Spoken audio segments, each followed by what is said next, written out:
hello and good evening and welcome to the inaugural episode of the DNF1 podcast. Here we are. It's finally happened. We've been talking about this for a while and we've finally got a podcast.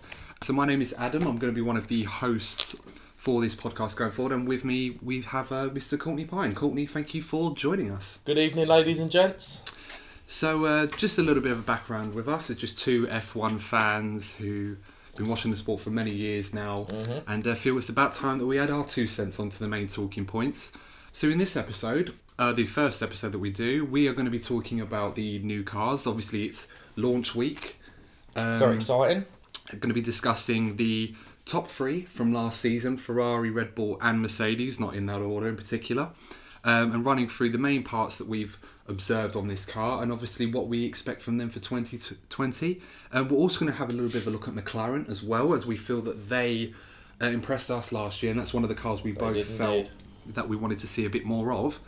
And we're going to be talking about the test week. As we all know, it's testing coming up on Wednesday the 19th of February for 3 days in Barcelona, and it'd be a good opportunity to see all the teams shake down their cars, put them through their paces, and to give us a bit of an indication of to what the pecking order might be going into Melbourne for the season ahead. To start off with, as I said, last week was launch week. A lot of exciting things to see from launch week. Everyone's sort of gearing up and looking forward to seeing the new cars in the flesh for the first time. I'm intrigued to see where Ferrari go this year.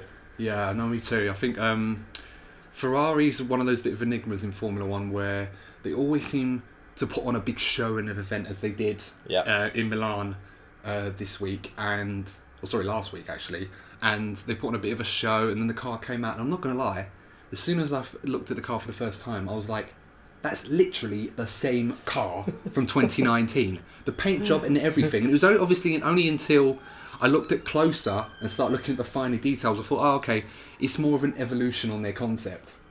But at first, that livery really caught me off guard, and I'm not going to lie, my heart sank a little bit. I was expecting it to be more radical. Yeah. Who knows, like it could well be, but I just expected it to be a bit more obvious. Yeah. Well, I mean, as I've mentioned to you already, I did warn you, I was going to bring a notepad. Here we go. So, yeah, bear with us, it's going to be a little bit of technical stuff. Adam's notebook. It's not quite like Ted's. There's only one Ted Kravitz. Well, he's doing the work on F1 Digital, so he might have a bit more free time from Sky's duty. So he might. You tell you what, you never know if this all goes well. Yeah, absolutely. Give him a bell, and he might come around and join us sometime. You never know. Ted, if you're in the area in Isle of Dogs, do give us a call. Come down, and we'll get you on the podcast. So yeah, I think we'll talk about Ferrari a little bit. So I was looking at some of the cars, and obviously the first thing I did notice on the livery that did intrigue me a little bit is they used Charles Leclerc's number on the back of the number 16 on the shark fin. Right. Now, what's interesting about that is I didn't look at the front of the car because when they showed it side on. Yeah. And they didn't really make it obvious to us until we saw Sebastian Vettel's number later. And then when that did, that was actually quite, that seemed a bit more plausible. Oh yeah, they show both numbers. So they weren't really favouring. Because sometimes they do that. They tend to favour the lead driver on a lot of these car launches. Well, this is a thing. I mean, interesting. Like as I said in the last episode, I believe. I think the most interesting thing about Ferrari is that I wonder who they've built the car, the concept to suit more. That'd be the interesting thing to see, and it won't take us long to figure out who they've. Because you can't really go through the middle because they've got very different driving styles. So it'd be very interesting to see who they've kind of benefited with the design of the car. Yeah, I mean, most drivers in the paddock tend to like a car that's good with its front end. Yeah, and Sebastian Vettel's usually more favoured to having a car that's more stable at the rear, so we can get on the power a bit earlier. Whereas Kimi Raikkonen, we see it with the spinning. So he likes a stable rear, does Vettel? Yeah, it's a little bit of a crosswind, and that car seems to spin around more than Pete Burns ever did. That did. There you go. Learn that about Sebastian Vettel. He likes a stable rear. Yeah. Said the better, but I mean, the good thing about the new Ferrari, it seems to be a bit more of a development or an evolution on last year's concept. Course, yeah. And I was worried that they were, instead of following suit on that, they were going to try and revolutionise the car or try and find a crossbreed between Mercedes and Red Bull, try and get that happy medium so that they can get the best of both worlds. But they haven't. A lot of it is similar to what they've done last year, which is good. It's the same front wing concept, which is a bit more sweeping down towards the outboard ends, and basically what that means is to sort of channel the air around the tyres and make it work a bit better to make the front end more effective. The fact that they haven't changed that, which is something that they struggled with last season, suggests to me that they've probably got on top of that. Matteo Binotto himself actually confirmed that this version of the front wing seen at the launch is likely to be the one that they will start the season with, and it was the one they finished with last year. Well, the race pace improved, didn't it, towards the end of the season? It did, yeah. I mean, following the Singapore Grand Prix where they finished 1-2, Sebastian Vettel's first win in quite some time. Yeah, they brought some new bits to the car. It was a revised version of the aero package, and it seemed to work for them. It seems that looking at the details, it's a bit more radical and a bit more extreme, but the overall concept of the car remains the same. I mean, the barge boards are more refined now. The rear end is a lot more compact and tighter. Tight rear end, yeah. Yeah, it's always good to have a tight rear end. Not that I can testify to that myself. A bit more in doubt in that area.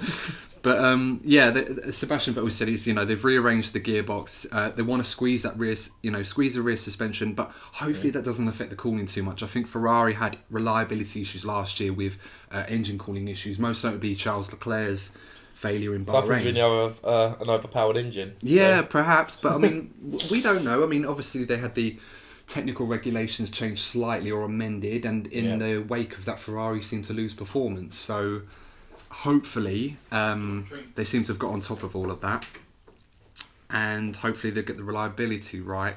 The wheelbase and the level of rake is about the same as well. And obviously, for those of you that aren't familiar with the wheelbase and the level of rake, it's good to think of the wheelbase as the length of the car. Mercedes would go on this end of the spectrum where they have a longer wheelbase, which is more of a lower drag concept, and it's more faster in a straight line and faster corners, but it does tend to struggle in the slower ones.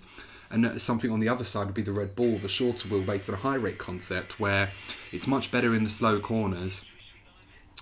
But at the same time, it does hinder them on the straights. Ferrari have suited their car to that low drag, high rake concept.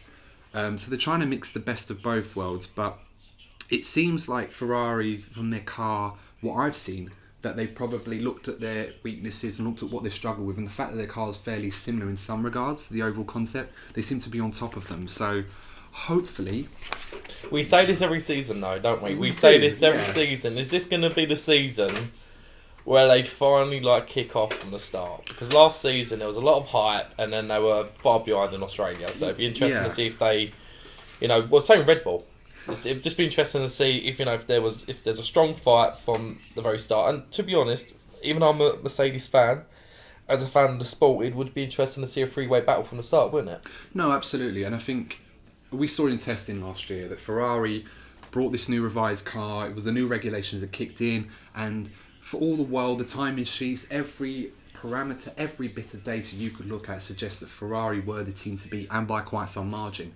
Mercedes brought a revised version of their car, of the W10, and they completely blew the field away in Melbourne. And Ferrari equally were nowhere to be seen. It almost as if they just swapped positions, and no one could figure out why. And it seems that the concept didn't really work for Ferrari, or they weren't able to sort of maximise it. It was inconsistent.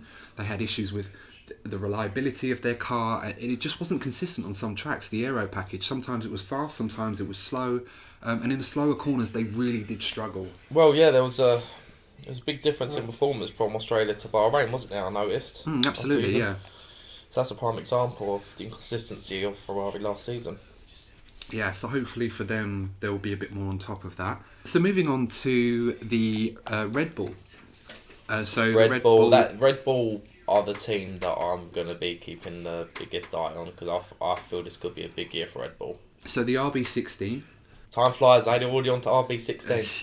Yeah. Well, it feels crazy. It feels like Red Bull have been in Formula 1 for ages, but... Well, they're an established team now, so it feels that way. I mean, they haven't really. They've only been around since, was it 2004, 2005? Quick maths. Quick maths.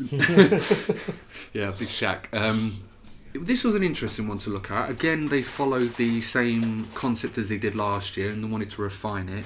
One thing I did notice, the nose duct detail on their car. They've gone full nostrils with that. It looks like a beaver's mouth. It's sort of a beaver's mouth. Interesting. Yeah, because you've got the nose coming down, and you've got the two sort of ducts that are detached from the surface of the nose, and it's wing mounting pillars from the side, like a double duct. I'll just say to the viewers, please do not search up a beaver's mouth. You might get some dodgy results, okay? Sorry to distract you, Adam. Well, it's just not safe for work. Probably should put that one out there. If you are listening to this on your work lunch break, first of all, get back to work, and secondly, don't search a beaver's mouth on Google. Ask.com is fine if that's still a thing. I don't know. Have you been on that? I mean, it's Bing or...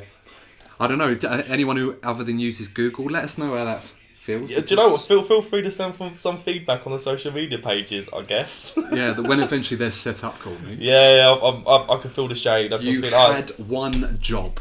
I had one job. I have a very hectic life, Adam Burns. Yeah, I noticed. Farming and stuff. Right. That's one way. I'm sending us on a tangent. Please continue about the Red Bull development. I don't want to. I want to talk about more about Beaver's mouth. Well, mention the beaver's mouth. We might have a few of those on your farm.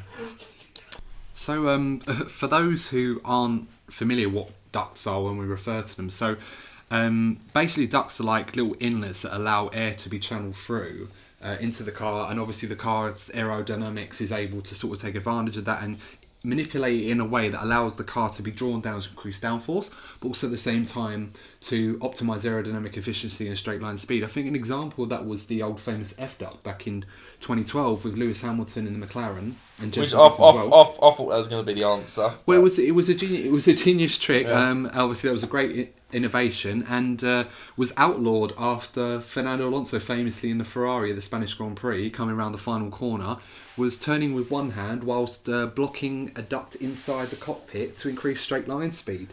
No one likes to bait up, do they, Adam? No, they don't. I mean, it's great camera work. I mean, it's amazing that they hadn't seen that until halfway through the race when they saw him doing it. And it was like, you've been doing that all weekend long. So fair play to Fernando for driving with one hand. It just shows... People say, oh, these cars are so easy to drive now. And I said, well, there's your example, really. True. That's skills for you. But, so obviously the Red Bull at the front of the car... Obviously with the ducts there to channel. I mean, a lot of the cars kind of do now in their own way. They have little ducts in and around, inlets in the car. I mean, the Red Bull one's the most notable, as I said, because of the beaver's mouth. But it does. It's got the two little teeth and it's got the big hole for a mouth after that. I did notice that because I expected their front wing to be samey because the wings haven't really changed, haven't they, since about, 2015, 2016? Well, for the main teams. Yeah, no, they've kept it the same. I mean, what was important for the Red Bull is that last year they didn't really get on tops with the front end of the car. They kind of struggled with the concept, but then it got stronger throughout the year. And I think Red Bull's key objective, and it's amazing I'm saying this when we're talking about Adrian Newey, one of the greatest designers, if not the greatest designer of a Formula 1 car of recent memory, and definitely up there of all time. We're talking about a team that doesn't quite get it right at the start, more often than not in the last couple of years, but over the course of the season they outdevelop their rivals, and to a point towards the end of the season they're on it. And there is optimism in that for Red Bull because the regulations haven't changed for this season.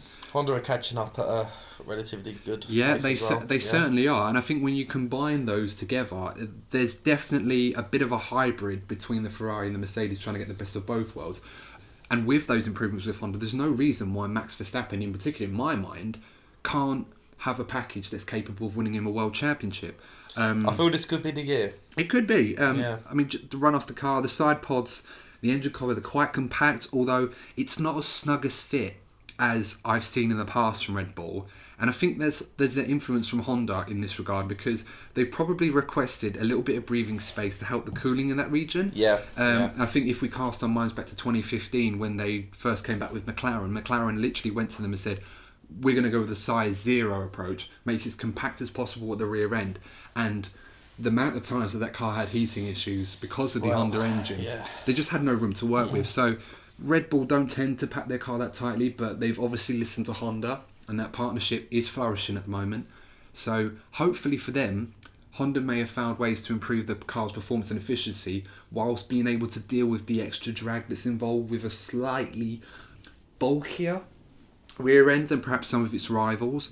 But there's definitely some room for encouragement there. The rear wing itself doesn't look too changed from what they finished with last year. But again, I noticed there's a bolt-on component, so the chances are they will be changing that and developing that throughout the season. It wouldn't surprise me. This is Red Bull. You know, they're how innovative they can be. Yeah, and it's important to look out for those sorts of components because those are the bits where we know there's going to be change.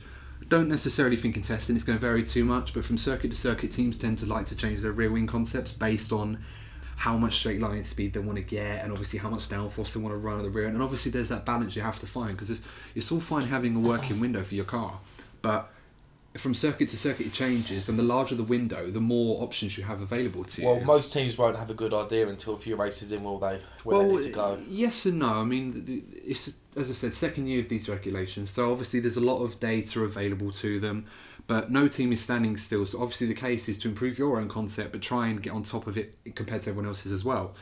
Overall, the car looks quite good. The team seem fairly buoyant about it. I think the most important thing to note with the car is that a lot of its newer bits give it a very infant look, meaning that there's probably more room for development, so their ceiling seems a bit higher than what Ferrari's concepts are, and perhaps Mercedes as well. So if they can start the season strong, the only path for them is to go up, and I feel that that's a good sign for them towards the end of the season. If they're anywhere near the championship, around the halfway point, Max Verstappen in particular will definitely fancy it, and I think Alex Albon as well will feel pretty confident. It's a big season for Albon. It is a big season for him, but I would say it's going to take some sort of disaster for him to end up dropping back. I mean, we've seen the likes of Gasly last season and not really performing well, and Kvyat as well, losing his seat at Red Bull program altogether. But they seem to have some more faith in Albon. He seems to show some good pace, and he'll be looking to mix it with the others. He'll have to this year. He'll have to show his pace, but I think he's got it in him. And hopefully the car, as the season progresses, continues to get stronger and stronger. It's definitely my pick, who I feel, if anyone's going to beat Mercedes, because Ferrari is always a big unknown. They're either going to be really good or really bad.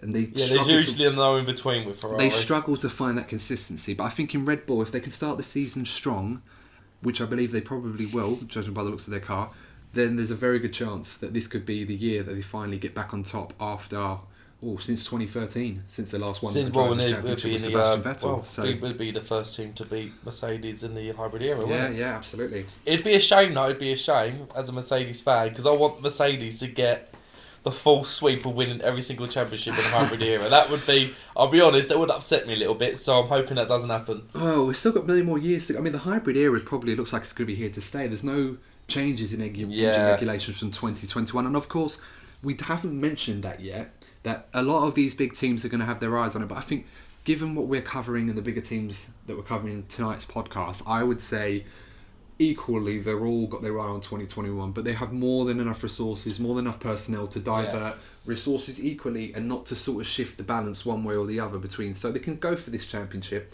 I know for sure Ferrari are definitely going for this championship. Ferrari need a championship, don't they? They are the biggest team in the sport.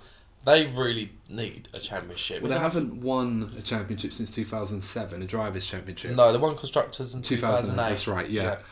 And they'll be hurting from that. But for them, the feeling is probably so numb now from how long it's been. It's the same feeling. New season, just got to finally get on top of things. They were very close in 2017 and 18. 18 probably should have definitely won it. The problem for Ferrari, I feel, is it's the amount of pressure, because they're almost a national institution, aren't they?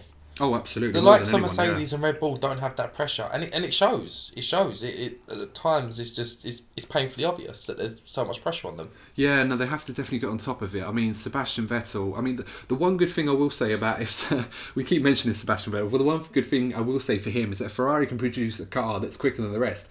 It means there's going to be less cars for him to run into. Oh yeah, that's a fair point, isn't it? Yeah. Except for his teammate, but that's going to be an interesting dynamic. But we will touch on that in due course. I'm sure we will. Yep.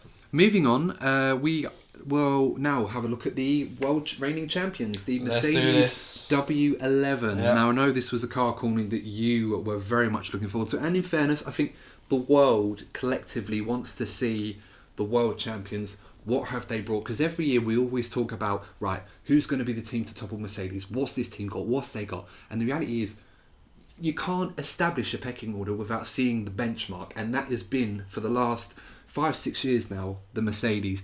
And they find different ways to be the benchmark, though. They're not just leading in just one aspect, are they? They just find new ways to, as you know, as soon as saying about, trying to find the seat, they always find a way to raise the standards. I mean, it's unprecedented what they've achieved. I mean, we look at, in the past, we saw the dominance of other teams in the past. We see Ferrari have their dominance from 2000 to 2004. We saw the McLaren dominance in the Honda period back in the 80s. Williams had their time as well in the early 90s. And even Benetton for a couple of years with the Schumacher-Braun partnership. I don't think I've ever seen a team dominate Formula One and continue to raise the bar. You almost feel like they've reached the ceiling of what is possible in terms of performance. And yet, every opportunity they get when it seems like they're finally going to get beat, they smash through that. And then they come out on top. And it's amazing how they keep doing it. How do you keep pushing yourself? Do you know what I've noticed about Mercedes? What's that? I know every team hates losing, obviously, but they'll have like a bad race. Like you look back, where they struggled in Singapore in the past, or they struggled at Austria. It hurts them that badly that they just put in a lot of time and effort into just because that one one bad race hurt them. They just find a way to not completely turn it around, but to make a fairly big difference on the car so that it doesn't happen again. Yeah, I mean, if we cast our minds back to Germany last year, they had the brand new livery, they had the special livery out, they had the Sorry, I do not remember Germany 2019. I'm sure you'd be happy to remind me what happened there. Well, I mean, we all know they had the special livery, they had the lederhosen, everyone was all in high spirits, home Grand Prix as well, sort of, for the brand, not necessarily for the team. And everything that could have possibly gone wrong went wrong. And I think the crowd was just so excited to see a team as brilliant and as well drilled and as disciplined and as flawless as Mercedes. And they carry this aura about them that you have to be perfect to beat them. Considering how close Ferrari have been in the past, it's almost like if they were perfect, they'd beat them. But when you're less than that, Mercedes will get you. The fact that they had that, and Bottas had his crash, Hamilton went off the road, he went the wrong way. Wasn't Lewis Hamilton sick that weekend as well? I think he was complaining about sickness. I thought wasn't that the year before when he won from practically last? I think he said something about being sick. I mean, if he wasn't sick before, he's definitely sick coming out of there. I mean, given the man's championing the vegan diet, I'm sure Germany's probably not the best place to enjoy. No. Although more power to him. I've definitely tried a vegan diet myself, and it is not easy, but I will persevere eventually. Don't look at me. That's not going to be happening anytime soon. I mean, we live right next to a kebab shop, so it's not really a good start, is it? We've got Domino's on speed. It's called the Little Kebab House. Feel free to try it. They do brilliant meat and chip wraps. We're not being paid to endorse that. We just know a good kebab when we see one. It's actually an emotive statement or an advertisement. Oh, is that right? When are we getting our royalty check for that one then? Yeah, I've worded them on the way out. Oh, good. Yeah, they know me by my first name. It's okay. Oh, that's all right then. That's always a good sign if your local chippy knows you by name, eh? So the Mercedes car, again, similar to the other two, evolution on last year's concept, more refined and detailed. Amazingly though, with the Mercedes, no matter how extreme they go with the concept, it always is the most elegant looking car. Yep. Always is. Beauty. It literally, if you could design or have a model for what an elegant or beautiful looking Formula 1 car looks like in its design, no liveries or anything, the Mercedes is the benchmark. It is the template.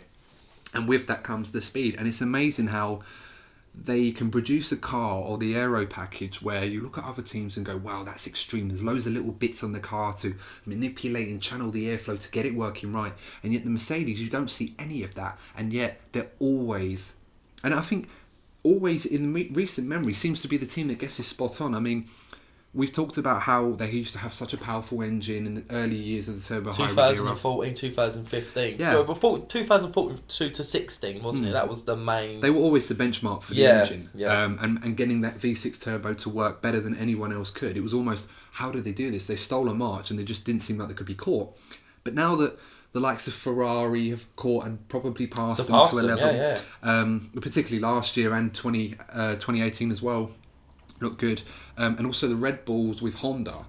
The Honda engines look very, very impressive. Maybe not on the level of Mercedes or Ferrari yet, but they're definitely very close, if not on par. Well, I was doing a bit of research this morning actually, and they're saying that with this year's car they're going to they're looking at the cooling of the engine because that's where they were struggling a lot last season. Yeah, funny enough, it's in my notes as well that they've mentioned. I mean, the point I was making with Mercedes was that we can't just look at them as the powerhouse in terms of engine department. No. They've built a car, and James Allison, since he's been at Mercedes, has been revolutionary in this regard. It's something Ferrari never really were able to get on top of when he was working there.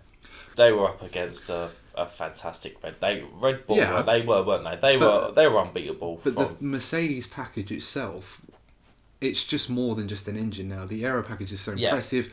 The slow corners, they're even rivaling Red Bull, and they're always quick in the fast and mid-speed corners to the point where it almost seems, where do you find gains on them? And the only team that seems to be able to find gains on the old Mercedes is Mercedes themselves when they roll out new bits and new parts. But just looking at this car, it's a similar front wing concept with a narrow nose. Yep. They haven't really changed that much. They've stiffened up the front suspension, particularly in the upright wheel bearing, the wishbone area. Side pods? Yeah, I mean, the side pods, they've stuck to that too much. There's a few little winglet areas on there and turning vanes, which they're similar to the other cars. They haven't gone too extreme on their concept. I mean, the bit I noticed with the suspension, it's kind of good that they've done that and lifted it a little bit, because you don't really want to have things moving around too much. Like, so I remember James Allison saying there was issues with the wheel bearing and the wishbone area where parts of it was sort of moving about. Right. And it wasn't really helping too much. And you don't want that moving about, because that can affect obviously the turning speed of the car. It's not consistent. It can cause it to be a bit uncontrollable. But it's more efficient to stiffen it up than adding the weight, because obviously you don't want that extra weight dragging you down. You prefer it stiff, don't you? Yeah, absolutely. Yeah. Come on, Adam. Moving right along. Oh my word! I'm gonna have to edit that out. Don't you dare. We'll have to put up a poll on our social media pages that don't exist yet. So yeah, get on that one. So Mercedes have also included angled floor slots at the front of the rear tyres. So it kind of looks like they're not really pursuing that high rake philosophy like Red Bull and Ferrari. But to be fair, they're usually the one team that doesn't go that way. You usually get 9 teams going for high rake. And yet to make the front end sort of grip better and to angle it better so it's better at the corner. But Mercedes don't seem to have that problem. They've gone completely the other way on that spectrum, and it works for them. It's compact and tightened at the rear end. A lot of teams are doing this. And they've had some cooling issues where they've had to shift a few bits around. And the new rear suspension layout that they've introduced, James Allison, I was watching an interview he was giving the other day talking about this, and with the rear suspension layout, they've had to sort of shift it around to accommodate these cooling issues and introduce more little ducts and inlet areas. Because that was the main issue, wasn't it, for Mercedes last season? It was the cooling issues. Definitely it was. I think they're not too bothered about performance too much, although they have made some gains from their dyno tests on the engine. They seem to have made some gains from what they've told us.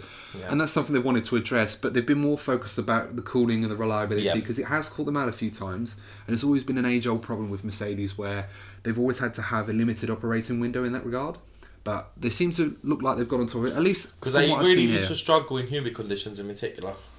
But having said all that, as I've looked at the car, now this is going to be a little bit of a caveat here. Maybe this is me being more optimistic to the other teams, but I've found that it's a little bit underwhelming, perhaps, compared to the Red Bull and the Ferrari, in terms that those two seem to have dug a little bit deeper with their concept to try and maximise it. Now, that doesn't suggest that, and obviously I don't want Mercedes fans listening to this or others to rage and say, oh god, here we go, Mr. Ferrari fan who doesn't want Mercedes to win. And it's not quite like that, but I'll get my fellow Lewis Hamilton fanboys to start all 44 of them, eh? 44 million actually. Oh, sorry, team of best fans. But it just seems that the other two in particular have gone a bit more extreme with their concepts, and that might be a good thing, it might not. I mean, we've seen Mercedes, they always seem to have this issue where it looks a bit underwhelming, but then they turn up to race day, they perform, the team is fantastic, they always seem to get on top of it on strategy, and it's very, very, very rare that they seem that there are issues, or they seem to be panicking, or they're cracking under pressure. As I said before, they have a bad race, and they just seem to develop so much just from one bad result. And that's what impresses me most about Mercedes, actually. But I'm not expecting them in testing to turn up the first week as they did last year with a basic version of their car and then turn up the next week with the second one. I think given that the rules haven't really changed at all in 2020, I don't see the gain in that. Ferrari are rumoured to be doing something like that. I don't buy it. I don't. And you've got to remember, there's only 6 days of testing altogether instead of 8. Exactly. I mean, it's one thing to learn out everything's sort of working and that everything's okay, and then bring all your aero parts to the next test. But there's really not enough time to really kind of see the benefit of that. So I don't think that's going to work out for for them this year, but I expect it to be a lot tighter between the top three, if I'm perfectly honest. I think, given what I've seen so far on the launches, the launch specs of the cars, each in their own way look like they've made a good step forward. I think Red Bull may have made a larger step forward than the other two, but that's maybe I'm being a bit optimistic hoping those three, but it definitely looks like it could be tighter between those three, and hopefully we'll have a 6-car championship. Although we've said that a few times over the years. Given the way they were last year, both Red Bull and Ferrari made improvements, despite Mercedes still being dominant in regard. Last season was more about the performances that Lewis put in. I know the Mercedes was very good, but if you have a look through the season, there were quite a few races where Ferrari and Red Bull were there or thereabouts, but Lewis just pulled it out of the bag. I feel, could this be another season where it is close and Lewis or Verstappen make the difference? I mean, only time can tell, really. Well, it could well be.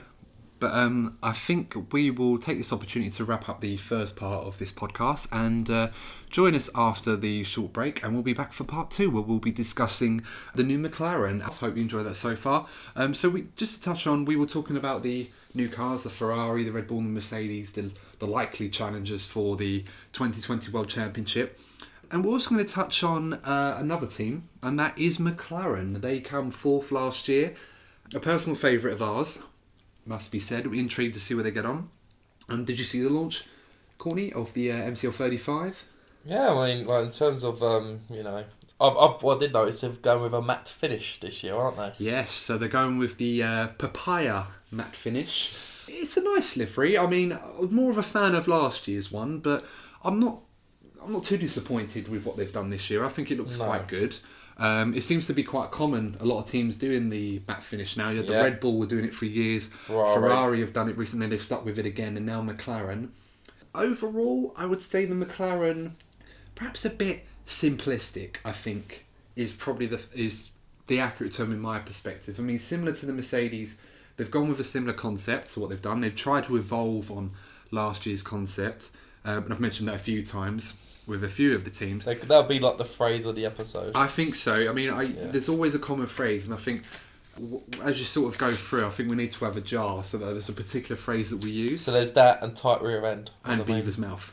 But there were some detailed changes. So there was some sort of small changes on the front wing. The overall concept was quite the same.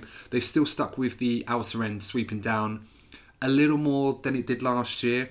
The nose looks a little narrower, so still retaining that Mercedes style.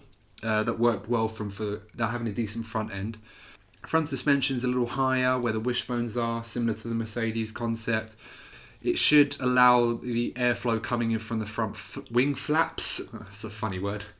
Yeah, so you expected me to say something, but I didn't. Well, I was looking at it and I thought, if there's going to be a word in my notes that you're going to love, it's going to be flaps. Sorry, seems like that's a bit of a you problem. Don't search flaps on Google, whatever you do. You will not get a Formula 1 car flap. Wait, when I looked through your search history last time, flaps was actually right at the top, so that's interesting. Yeah, it was related to cars, though. I made sure of that. Flaps cars in bold. Yes. Explicitly bold. Back to the notepad. That wasn't the notepad. I wrote that all down. Word for word. We scripted that earlier. Oh, I forgot. Oh, yeah. You partake in half of this. You keep forgetting. That's why we rehearse. No, I clearly rehearse. Yeah, well, I sent you the notes. Obviously, you didn't pay attention to them. So, so coming back onto McLaren. So the Bardsport area, again, I mentioned it's quite simplistic. It's not bad. Don't get me wrong. I'm not saying it's not good, but it's nowhere near the level of sophistication that Mercedes have included at the end of last year with their car. There's a lot of good turning vanes on the Mercedes car, a little bit of hooks, pieces of aero bits that sort of influence the air in and around that area, which it makes up. And I must stress that this it does make up a lot of the time. However, as I said, I must stress that this is a bolt-on component as well. So it's likely that we're going to see developments in testing or perhaps an improved version in Melbourne. It is a launch car after all. So even though I'm not giving it the seal of approval as of yet, normally, as I would expect when I was looking at this car, I expect to see little turning vanes on that area. A lot of the teams aren't going to be revealing a lot at this point. No, of course they? not. Of No. course not. But a lot of teams have done little bits. But what is important is these parts of the car, these veins, as I keep mentioning, they do make up a lot of the aero performance in that area. So I'm not really seeing too much on there at the moment. But as I said before, it is a bolt-on component and it is a launch spec. So I'm hoping for McLaren's sake, and I'm sure James Key and Andrew Seddle would have made this point. They're not going to reveal everything straight away.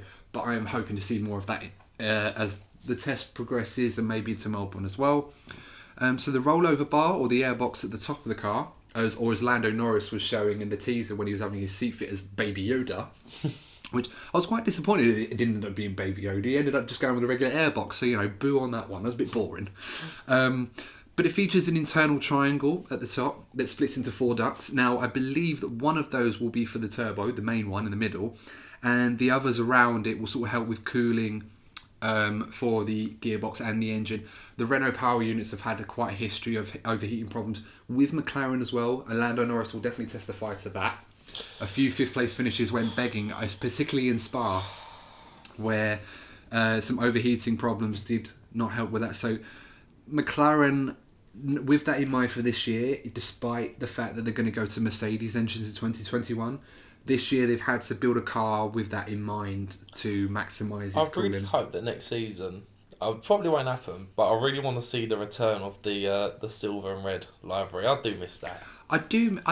I mean, I like the black, silver and red. I think that was with a former brand of cigarettes. Obviously, we're not going to mention on there. And liveries back then were sort of influenced by, particularly McLaren were influenced very heavily by particular brands of alcohol cigarettes in the past, which obviously Formula One and its partners are now trying to avoid. And there's obviously the controversy surrounding Ferrari's partnership with Mission Winnow. On their cars again, rearing itself. So don't be surprised if you see a big fat SF1000 replacing that.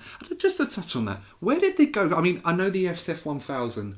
For those of you who don't know, the naming convention behind that car resides around the fact that this will be the 1000th race this season that Ferrari will partake in. I thought you might. I think one thing that I did have to ask myself before I realised there were some races that Ferrari didn't partake in, despite being there from the beginning in the 50s, is that why wasn't the 1000th race at the Chinese Grand Prix last year when it was the 1000th Formula One race? But obviously, there you go, makes sense. A lot of people were scratching their heads, but there were some. I'm literally scratching my head right now. Yeah, that might be. What shampoo are you using at the moment? Do you know what? I'll go with Is it okay if I mention? Because with product placement and all that. Well, I mean, if you've got some laid out here, I mean, I've got an array of. I'll say it was a product that Joe Hart is very much associated with. Ah, right. Yeah, I'm quite mainstream like that. Oh, good. Well, you're sticking loyal to. I don't know how to finish that sentence. Really, I'm just going to roll on with that. Anywho, yeah. So, but with the McLaren, they've gone. It's a wider airbox than the Ferraris and the Red Bulls. Obviously, Ferrari's quite the triangle one, distinctive. Red Bull have gone for a bit of a rounded one, but this one there. But the real detail in the McLaren is at the rear of the car. So this is where it starts getting positive, you McLaren fans. I'm going to start talking this car up. So this is their season. This is it. This is how they're going to break them into the top 3 to surprise everyone, rather than stay. I want to see Lando Norris on the podium so badly. Well, it's definitely doable. I mean, Carlos Sainz nearly made it in Brazil. He did make it in Brazil. Would excuse me, he did. Oh God, I'm supposed to do an F1 podcast. I don't even have a clue what's going on. But, it's okay, don't beat yourself up over it. Oh man, we need to record more takes. We'll scrap this. We'll go again from the start. Yeah. That's it. Podcast over. But the real detail, the McLaren is going to be at the rear of the car. So, like the Ferrari, the McLaren has made quite a big deal about the way the rear of the car has been packaged. Yeah. It's definitely. I mean, the rear of the car itself. For those of you who are not too familiar with this, it can be a huge influence on how the airflow goes around the car. So if you're able to reduce the amount of unnecessary blockages in that area, for example, the rest of the car will respond. And the rear of the car can, in some cases, influence how the front wing works, which is quite essential because the front wing is usually the first point of contact with the airflow, and it channels the airflow throughout the rest of the car. But obviously, if the rear of your car's compact properly, and there's not any area or bits of that car that's really obstructing that airflow, it can really make a difference to your front end grip. And McLaren has drawn big emphasis on this, and it's similar to how Ferrari have done. So people look at the Ferrari, the rear end, and say, oh, well, how's that going to fix the problems at the front? Well, the reality is that's one of the main reasons why they focus on back to the back end. The F1 cars, a lot of the areas are obviously codependent on each other. So. Yeah, absolutely. Yeah. And it's all there. I mean, if, as I said, this rear of the car, the McLaren, it's also going to be able to help with the size of the Coke bottle area at the end of the car, and also influence the airflow and improve how the diffuser works and the rear wing. I haven't seen too much details on the diffuser yet, but a lot of those quite intricate pieces that probably probably difficult for the naked eye to see. Right. But you'll be able to see those little bits that will add up and improve lap time. So that's something on McLaren that I'm actually really excited to see. It seems like they've done a good job with the rear end of that car. But yeah, no, so that's going to be good. The significance of Andrew Seddle as team principal and James Key as technical director arriving last year. It's a strength of the team in 2019. This is very much a James Key, Andrew Seddle car this year. Andrew Seddle's had a lot of impressive influence and success with the Porsche LMP1 projects in the World Endurance Championship. James Key's a very good, high quality designer. He's had successes in revitalising Toro Rosso over recent years. He did work in Jordan back in the 90s, during their heydays. So there's a lot of good people and personnel in this team now. And it looks like a team that's going to be on the way up. Of course, there are milestones for them to sort of achieve. Last year was a big one, finishing 4th place. They look quite comfortable. Yeah, they were comfortably 4th by the end, weren't they? Yeah, and there's no reasons to suggest that that's going to change. I do feel that the battle is more likely to come behind them than in front. Yeah. But having said that, I say this with the caveat that all of the teams in the bottom half, or Formula B, 1B if you like, or Formula 1A, whichever you prefer to call it, they're all going to be gunning for 4th place. But I think the team to be Haas. Well, Haas, because it'll probably be Haas or Renault. I think we'll draw on our predictions towards the end of this. I think from before a car's actually taken to, they've had the shakedowns before the official test, and I think we can draw on what we think is going to be the order. Yeah. I personally think it's going to be a 3-tier championship this year rather than a 2-tier. But McLaren definitely, in my mind, look the favourites again to finish ahead of everyone else except for the front 3. Having said that, I think they might be closer to the front 3, but I just don't see them. There's such a big gap. You can't make that up over a space of a season. Really? It's kind of huge. It's kind of looking at what Liverpool are doing right now in football in the Premier League, and then trying to see the next tier of teams below that, the likes of Arsenal, United, Tottenham. Those teams that even though they've got the potential to come back. There's a push, but let's change the subject before my mood takes a dramatic decline. Yeah, but I think we'll move on that. But I think the reason why I was saying it's a bit simplistic and not quite sophisticated, and perhaps it kind of echoes the points that Andrew Seddle and James Key. So I was reading up on this the other day, and they mentioned that the McLaren has to take more risks on their concept to catch the top 3.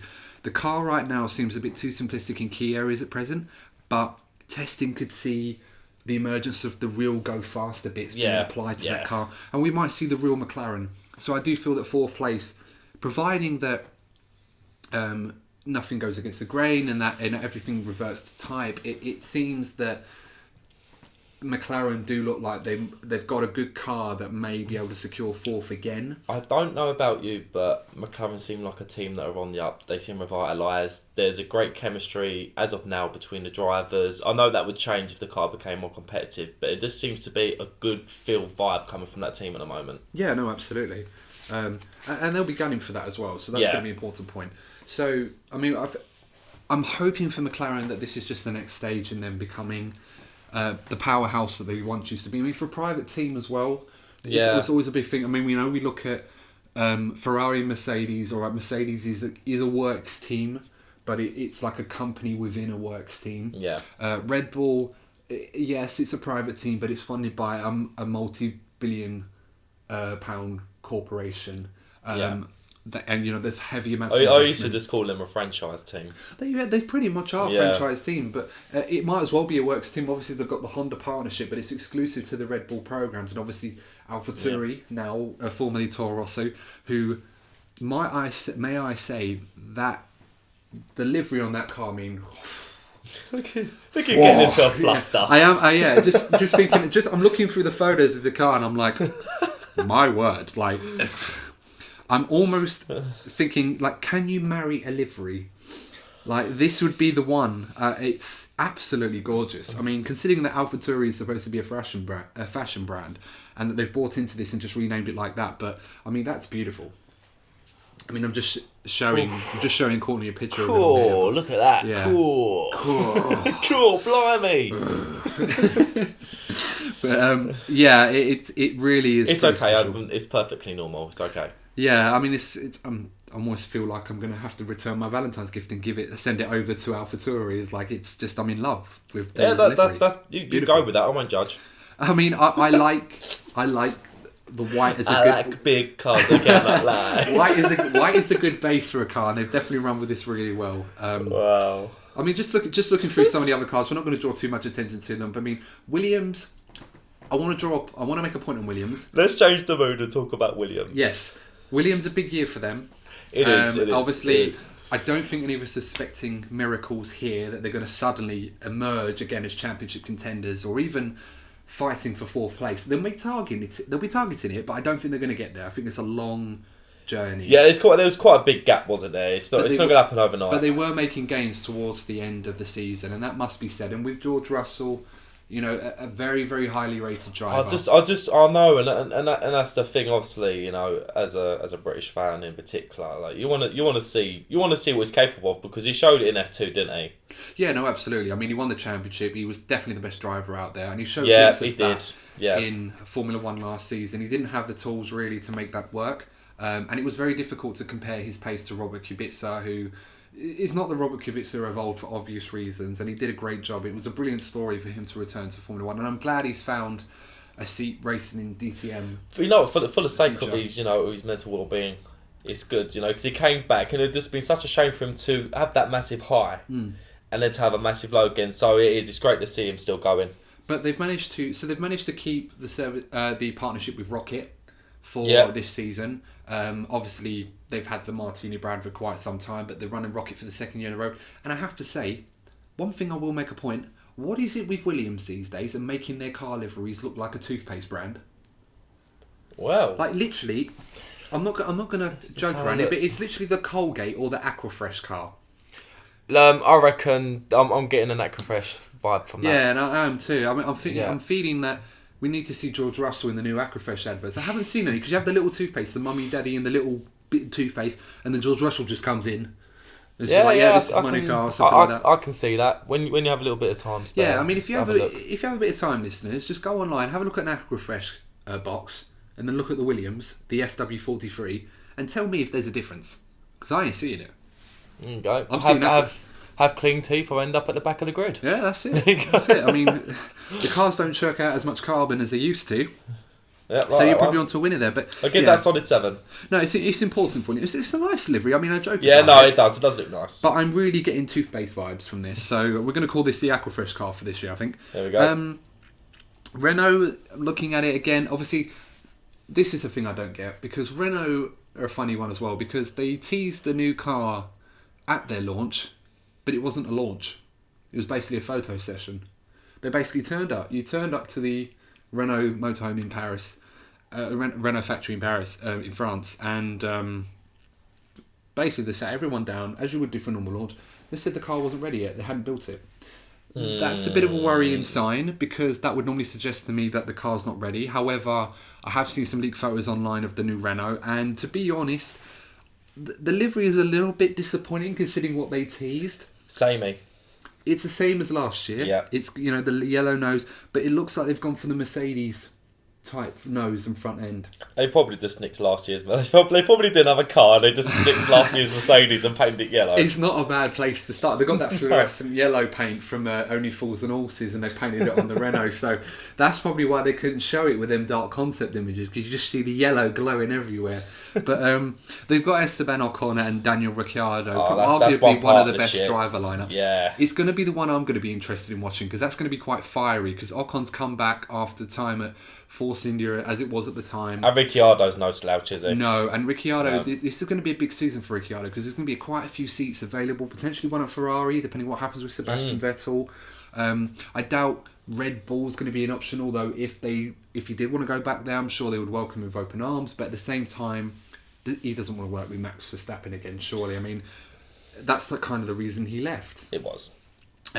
Mercedes, we've been hearing conflicting stories about Lewis Hamilton's future. I can't see anything other than him staying. I just think this is all part of the game, really. I reckon he'll stay there till he retires. There's no reason for that. I think with Max, one of the reasons why he probably signed that long-term deal at Red Bull was due to the fact that it just seemed odds on that Lewis Hamilton wasn't going anywhere, and it's the same for Charles Leclerc as well. Ferrari, I just can't see. I mean, Daniel Ricciardo could go to Ferrari, but I just think Ferrari might be looking elsewhere if Sebastian Vettel does leave. Well, that's the thing, though. It seems that, I mean, if this season kind of follows on from the trend of last season, you'd look forward and think, wouldn't you, that the main man at Mercedes as of now is Lewis, Red Bull, Verstappen, and then Ferrari. For me, after Monza, it just seems that Leclerc is the poster boy for Ferrari now. I think it's an interesting story on Charles Leclerc, because I personally feel he asserted himself as the number one. I certainly feel that way, yeah. I think it was as early as Bahrain. I mean, really? Yeah, no, seriously, because the race at their start, he got pole position. It was his first pole. Yeah, it was. Yeah, it was a big lap for him. Absolutely brilliant to see. And at first in Melbourne, he accepted the team order to stay behind Vettel and just maintain 6th place. It wasn't great, but he did that. And he went into Bahrain, and it wasn't a great start. Vettel got in front of him on the first lap. But at the first point, he had a chance to overtake him. Rather than try and stay Linus third, like he was given the order. He didn't hang about. No, he just went for it. He's literally like, I've got a chance at winning this race here. He just laid it down the inside. And Vettel said himself it was a fair move. He caught him off guard. It was a good overtake. And then he just controlled that race until the point where the car let him down. We were starting to see the Charles Leclerc that many people were talking about as going to be the guy in the future of Formula 1. And I'd watched him throughout his career at F2, and I saw him in his races. And if you haven't seen this, I definitely recommend watching Charles Leclerc, the 2017 F2 race in Bahrain. His incredible drive. He put where he put on in the sprint race, he put on the fresher tyres, and he went all the way down the back after leaving the race, and he just literally passed everyone lap after lap after lap until eventually he took the lead towards the end of the race. It was a fantastic drive, and I think that was when we started to realise that this is a guy that is going to be a top dog in Formula 1. And I think he's showing that, as a neutral, I'd love to see more of him against Verstappen, because that one always gets tasty, doesn't it? Yeah, they had a few moments. I mean, it was quite famously the Austrian race where Verstappen got his shoulders out and won it on the last lap. But from that point on, Leclerc, he had a different demeanour about him. He was trying to be nice and respectful. But if you're going to succeed in Formula 1, you've got to get your hands dirty. You've got to get your shoulders out. Wasn't it? And Max Verstappen's no stranger to barging his way through. He does not care who he has to mess with to get through. No. And that's a great attitude. That's what we want to see. Because Verstappen has rattled Vettel's cage on, at least several occasions now, hasn't he? Yeah, and Max, for his amazing talents, he does not care who he upsets. I mean, there's going to come a point where him and Lewis are going to clash eventually, and everyone's looking forward to that. It's almost there's the young been a little bit back and against forth. The old guard, and who's going to... And Max does seem the favourite for that. So we're all waiting for that one. I mean, they even mentioned already... there's a little bit mind games for the start of the season where Max was asked a question about Lewis, and he was talking about him, not so much Charles, but particularly Max, say that Lewis is not infallible. And he said he is good, but he isn't God. Yeah, and then Lewis replied with, I prefer to do my talking on the track, and I find that when my rivals talk about me rather than do it on the track, it's almost a sense of weakness mentally. Yeah, that's right. In fairness, do you know what? And some people say, why is Lewis playing up to the media? It was deliberately set up to get a reaction from him. But do you know what? There's two ways you can look at that. You can either say, yeah, he's kind of, got to take it on and be respectful and say, yeah, I'm not going to talk about it, I'm not going to be goaded into saying something disrespectful. But then there's the other part that I like, the feisty part, that you don't see enough with Formula 1 driving. He said, yeah, you can say that, but I'm the champ. He's a 6-time world champion. He doesn't have anything to prove really at this point in his career, does he? Mentally, I don't think Lewis has been tested mentally like this potentially since the 2016 season with Rosberg. No. But because of that, he's one of the most mentally strong drivers I think I've seen. It brings the best out of him, though. This Absolutely. is the thing. I mean, pressure makes diamonds, and in Lewis Hamilton, that is most certainly the case. And he's a 6-time world champion for a reason. He's going to be gunning for that this year, so that's going to be another thing worth talking about in a future episode. I just want to touch on Racing Point. Let's do this. So they've abandoned the Sports Pesa partnership, and we've gone straight with BWT all over the car this year. Not too much changed on the livery. Still got the Pink Panther look, which I think is a fan favourite. I'm glad they've kept that for this year, although with the Aston Martin partnership kicking in from 2021 officially, I imagine that will probably change. But we will talk a bit more on that in due course. I mean, I'm just showing, for those who can't see, I'm just showing Courtney a photo of Stroll and Perez at the launch. And if you've seen this photo, and I do bid you to look at it, do let us know. But it looks like Perez is photoshopped into this. He's probably still chilling in Mexico. just sitting here in his kitchen. I was watching the launch live and he was there. Like, he was there in the flesh. I don't know if it was a hologram. It was an amazing one. But he does look like he's photoshopped in there. Stroll's sitting there like, yeah, I'll sit in the front. This is my dad's car. And Maybe he wasn't caught at the right angle. You got to get the light right. It was like the old Ashley Cole photo with Roman where he's sort of leaning in training with everyone. It was a bit like that. But yeah, I mean, I haven't looked too much into detail into the the Racing Point, I should say. Force India just rolls off the tongue better. But by the time we get used to saying Racing Point, it's going to be Aston Martin. So it's no point getting used to that. But good old Force India. Yeah, I mean, it looks like they've got some bits in the car. And I think this is going to be a good car to follow because they've had some issues in the past where over their financial situation, their future in Formula 1, and it did hamper the design of the 2019 car.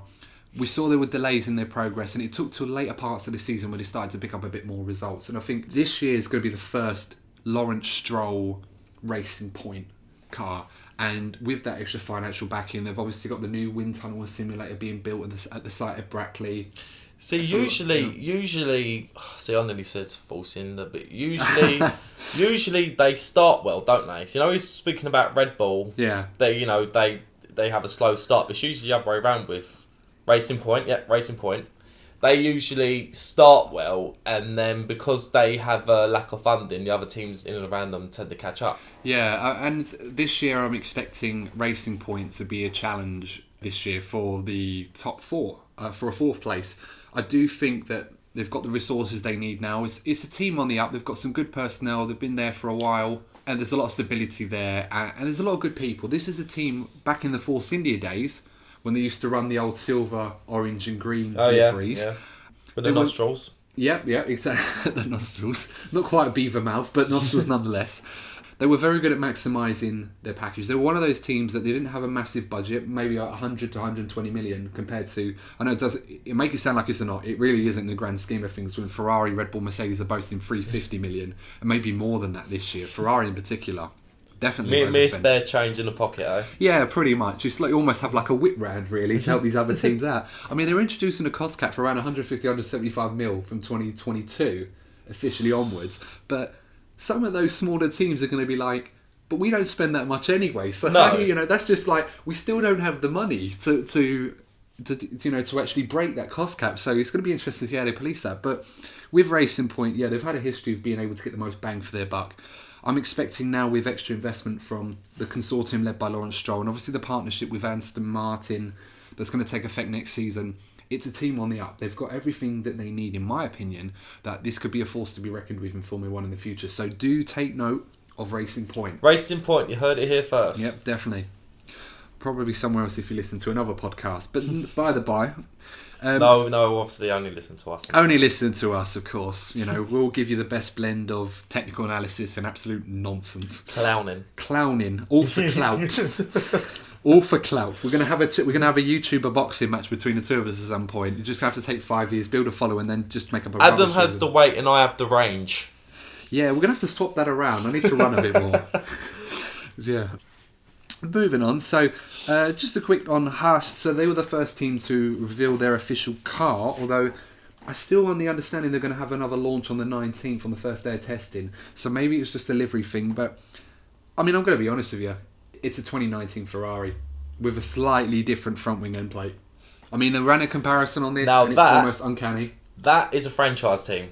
That is the definition of a franchise team. I mean, it's a big year for Haas. They have to get this right. I do feel they're not signed up beyond 2020.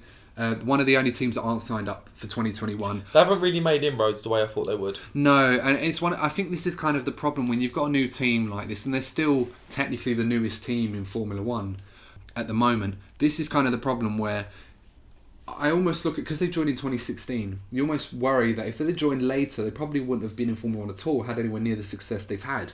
They've still got a good driver lineup in Grosjean and Magnussen. They've retained that. On their day, they're incredibly quick drivers, but as we've seen fairly more often than not, they've always had issues or thrown good results away when it seems to be on the cusp of achieving something. Having said that, I'm much more of a fan of this livery than the Rich Energy one. Yeah. Back to the old Haas colours. Don't it seems to drink suit a bit more. Rich Energy. I try and find one. I think that's the trick. I mean, they say this in Do you know Richmond, that they've become like David Sullivan's mouthpiece on Twitter? Oh, I thought it was like a troll parody account. No, they've become a mouthpiece for David Sullivan. Oh, well, for those of you that aren't too familiar with football, so Courtney's referring to one of the owners at West Ham United who, as a West Ham fan himself, is not overly keen on what's going on. There's a protest against the board on the 29th of February. Please be there. Oh, God, no. Well, okay, we're not going to get too political with that one. I was thinking about. Oh, we've gone down here. I was thinking about. You had to bring that up. I was thinking of doing a little Brexit piece on how Ferrari's going to be the only team to benefit from Brexit, owing to the changes in free movement across Europe. Brexit is not allowed to be spoken about on this podcast. If you speak about Brexit, I'm walking out. It's going to be a solo podcast. The one and only time. We're not going to get political anymore. So, but no, with Haas, as I said, I think it looks like an SF90. Fairly similar to that. Yeah. There's a lot of non-listed parts as part of the partnership with Ferrari that they take advantage on. I'm not saying that that's a bad thing. I know some teams were complaining a couple of years ago that they were trying to copy this 2017 Ferrari. But there's a lot of similarities on that. I'm expecting Haas to introduce more bits on it, so it might just be a testing or a launch livery. So hopefully we'll see more detail on that. Which brings us to Alfa Romeo. I'll be honest with you, the Alfa Romeo is a bit of an enigma. We don't really know if it's going to be good or really bad. There's no indication in my mind to suggest that one way or the other. And it's weird because 2018, they did really well. They had Charles Leclerc and they had Marcus Ericsson. It was a very good car and it got very strong with the C37. And towards the end of the season, Charles Leclerc was battling it up with the front guys. And Marcus Ericsson was doing well himself. I mean, I remember in the Abu Dhabi Grand Prix in 2018, like Charles Leclerc got himself ahead of Ricciardo in the Red Bull. And he was pushing for the front guys, obviously, until he come across problems, and obviously with strategy issues. 2019 was a difficult year for Alfa Romeo. They started off reasonably well. Raikkonen was scoring regularly. Giovinazzi, he comes stronger towards the end of the season, and perhaps if he started the season like he ended it, he might have scored more points. I think that's why he got retained ultimately. But it seems to be a team where it just doesn't seem to give me confidence that if they have a good car, they're going to be able to carry on with it. I don't really know where they stand. Yeah, I mean, they've tried to be. They've labelled themselves like Renault in some regards as this team that it's a rebirth of the old Sauber. They're trying to reinvigorate themselves, and you can only run that label for so long before you're saying, guys, I just don't think it's working for us, or something we're doing is not right. And I just feel that sometimes, they might improve bits on their car or they don't. It's a bit inconsistent. And they kind of give me the vibe as a team that they seem a bit more lucky than good. And the problem with being lucky in Formula 1 is that it's all fine and well. You might put a bit on your car, it might work, it might not. And if you're a bit fortunate and it works. But then if you're fortunate in that it works and you don't quite understand how it works, how are you meant to improve on that concept? Because you don't understand it. I mean, I just don't know where they're going to be this. I just feel this can kind of be between them and Williams at the back. Well, this is why I was alluding to a free tier. So, I mean, let's hope for the best. I mean, they did test. Obviously, they had some running at Fiorano at the shakedown. It's like Renault have a launch without a car, and then Alfa Romeo have a car that runs, but no launch. Not at least until the 19th, where they'll just unveil it on testing day. They had that snakeskin Valentine's livery, and I will say this. I will say this one thing. Why are you teasing us with these testing liveries or these shakedown liveries? Because that is a gorgeous livery that they ran. Similar to the one they had last year with the sort of like the camouflage Valentine's print. And they got the snakeskin one like for the Alfa Romeo symbol. Run with that. Yeah, That's I don't much understand nicer, that, yeah. I mean, Red Bull, you're privy to this as well. So you're not getting away with this one. But because you guys always used to tease us with the camo liveries. And then obviously you had the Valkyrie project where you ran that matte bluish purple colour with the red bits on it. I thought that was gorgeous. I love that. Why not run with that? It's so good. But I mean, I reckon you should start a petition. You never know. Everyone's starting a petition these days. A lot of good causes out there. Don't get me wrong, but I feel like this one deserves some kind of credit or some merit. There's so many signatures you can get. Inspire me. Yeah. So I mean, I'll throw a piece of paper around somewhere, just writing down Red Bull should stick to their camo liveries, and then we'll see how we go. Yeah. It sounds like a flawless method. Yeah, flawless method. Yeah, I'm not going to keep track of it. I'm going to let you guys to sort of let me know how that gets on, or put it in the comment section. Of course, one thing I should mention on this is that we will have a Q&A segment to future podcasts. Of course, when my illustrious co-host Courtney decides to get his ass in gear and actually sets up a social media page. Do you know what? Maybe it'll come in time for the big regulation changes in 2021. Yeah, I don't feel that. I'm confident. They've already had the regulation changes. I'll bring it in, that's what I'll do. 29th, it's 30th of February. Yeah, there we go. There we go. Great. See, hold me to it. No, 30th of February, I'll check up on him. Okay, so that's in a nutshell covering most of the cars. Of course, we've gone more in depth with the front three and McLaren than the others. We will talk about the others at another time. So, for those of you that don't know, the testing starts this Wednesday. Obviously, we're recording this on a Monday night. So it starts on the 19th of February. And if you're in the UK, you can follow it all day on Sky Sports and on F1 Digital as well. I think I'm just might come down with the coronavirus. Oh, great! Yeah, it might be like a 3-day. A 3-day case of it. The quarantine for 2 weeks. I just need 3 days off. Oh right, and you couldn't have done this on Skype before you told me. Great. Thanks. Well, now you have it. Now you can watch testing as well. Oh yeah, brilliant. Yeah. There we go. Everyone's a winner. I'll tell that to my work. Yeah, great. Brilliant. So well, I've got plenty of Kleenex over there, so that's fine. We're just endorsing everything today. There's no filter. So testing starting on the 19th of February for 3 days in the first week, and then it will start again on the 26th the following week. Besides seeing the amount of sandbags that Mercedes are going to drop over the course of that, it'd be interesting to see what the teams do. Obviously, there's no covers this year, so gone are the days where the teams are going to have the little covers over their garages so people can't look in. It's going to be Ferrari. That was like a full blown. I think that's where all their funding went last season. Fucking.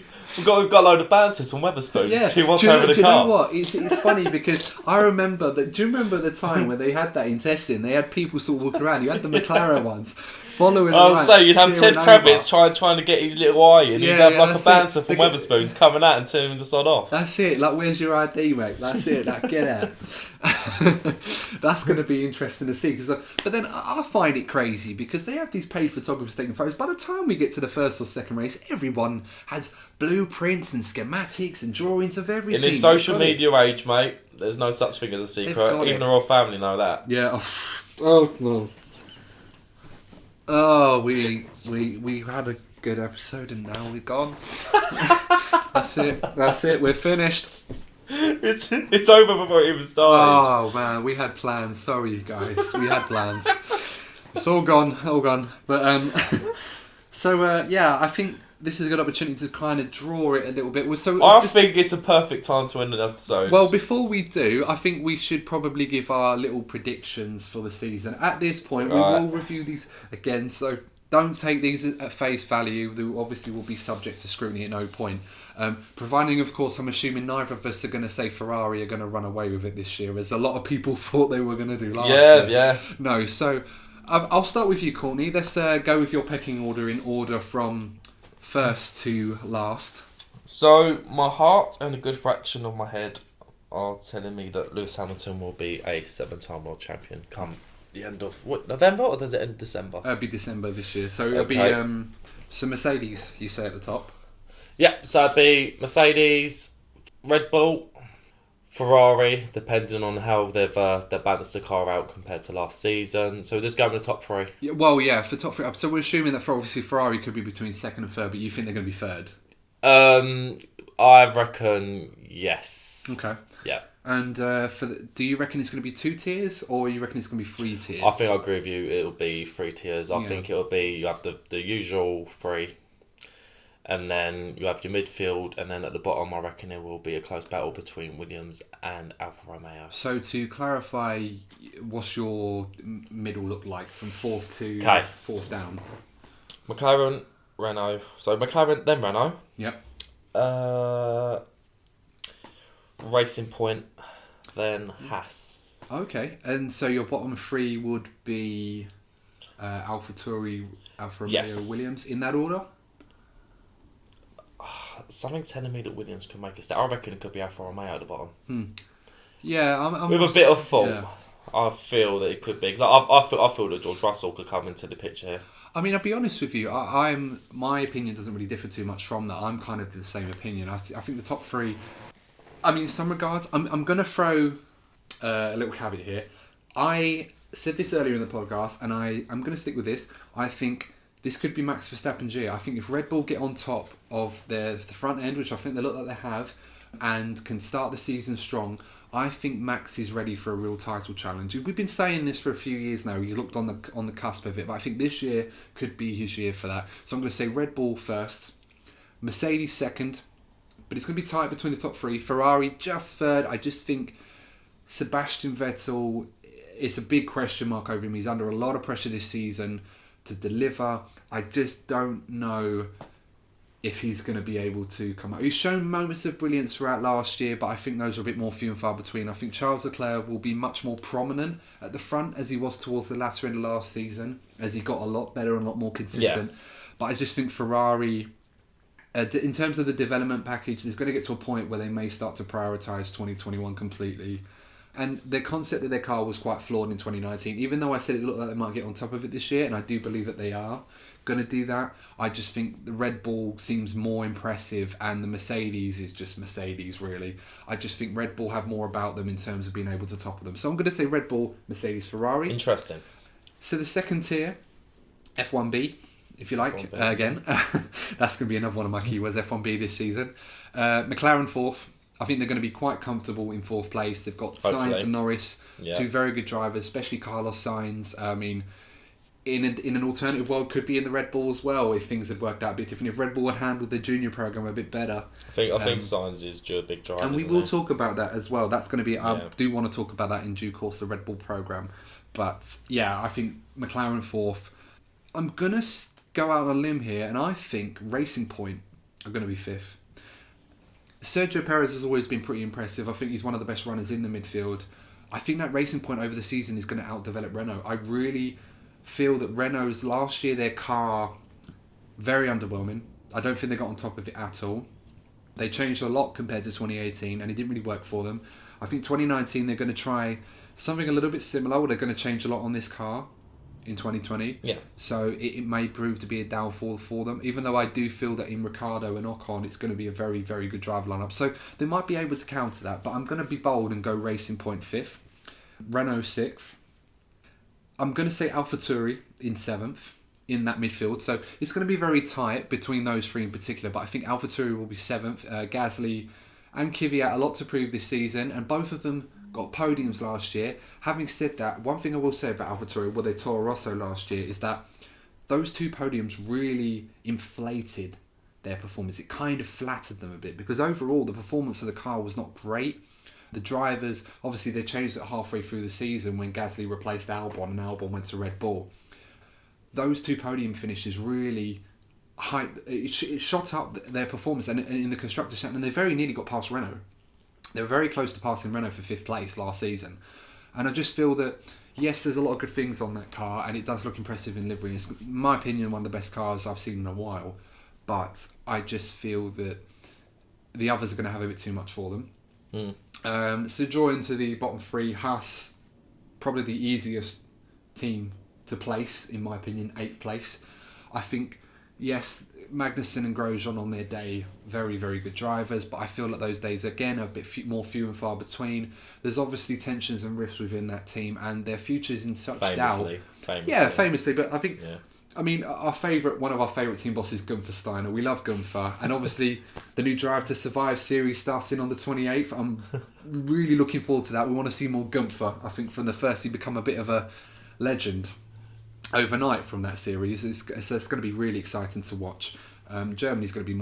Italy's going to be a good episode. But yeah, no, Haas, the doubt over their future is going to play quite weight on them. And I'm worried that if Haas don't perform, that this may be the last that we see of them. They may not be on the grid for 2021, which will be a shame because we want to see a 10-car grid and there won't be another team coming in. And also, have some kind of American influence in the sport. Absolutely, as well. It needs it. There's a huge market out there, and I think Haas do a lot to help promote the brand of Formula One to America, and that's what Liberty Media want. They want to introduce Formula One to that American market with the potential for the Miami race. Yeah. If that comes up in 2021 or beyond that. I've already had the layout agreed in principle and stuff like that, so we'll see how that goes.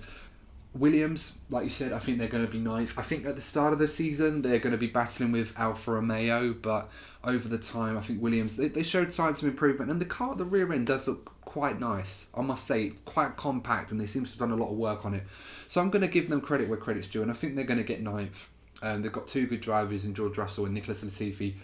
Latifi always looked quick in F2, was runner-up last season in the championship to Nick De Vries, and I think he's ready for a seat in Formula 1. So I think that's going to be a good dynamic for them. And Alfa Romeo, again, I don't know how they're going to be doing, but I'm going to be safe, and I'm going to say that they haven't really impressed me or overwhelmed me or give me that confidence that they're really going to make a charge forward this year. So I'm going to say they're going to be back of the pack, which is a shame because I don't think the fans want to see Kimi at the back. Or see, for me, I'd just see Alfa Romeo as Kimi Räikkönen FC. Well, that's it, and that's part of the fan felt. I mean, we all love Kimi. We want more and more of Kimi, but I think Kimi now these days, I don't remember the last time. I mean, excluding the American Grand Prix in 2018 for Ferrari, I can't remember the last time Kimi Räikkönen really had a stellar stonking drive in him. He's always a guy that, if you've got a car that's going to get in the points, he'll get you some points. Yeah. We know that with Kimi. He's a decent driver, former world champion, but it's been a good number of years since he's put in a performance which has said, wow, Kimi is back. Yeah, great. And Giovinazzi, again, he was strong towards the latter part of last season. Had a bit of a bad spell, throwaway points in some races, most notably in Spa, when he had that incident where he retired on the last lap from that crash, which would have got him his first points. He's one of them drivers that kind of makes mistakes that you don't really see much, like pseudo errors. Almost a bit ghosting. Like, he'll make those little errors, but you don't really see them because they're not obvious or massive ones. But over time, and if you accumulate enough of those, you're going to lose time and performance and you drop back from the field. So for him, it's a big year, but at the moment, I think he's got pace, but I don't know. I need to see a big improvement from him before I feel more confident. And I think in terms of driver lineup, it's definitely not the most striking or the most inspiring. No. So yeah, I'm going to say Alfa Romeo probably going to be at the back this season. And I think that draws us nicely to a conclusion. So I think we'll wrap it up there. So hopefully you enjoyed that. That was our first... I certainly enjoyed it. I don't know about you, Courtney. Yeah, it was a good start. Yeah, good start. And it's only uphill from here. So if you've stuck with us till the very end and you haven't decided to bin us already or put petition to cancel us, thank you very much for listening. This will be a weekly podcast. So we'll be aiming to get these out once a week, hopefully on the Wednesdays. But obviously the more experience will be, the better it will be. And we will hope to hear from you in the next one. Enjoy F1 testing and have a good evening. See you next week. See you next week.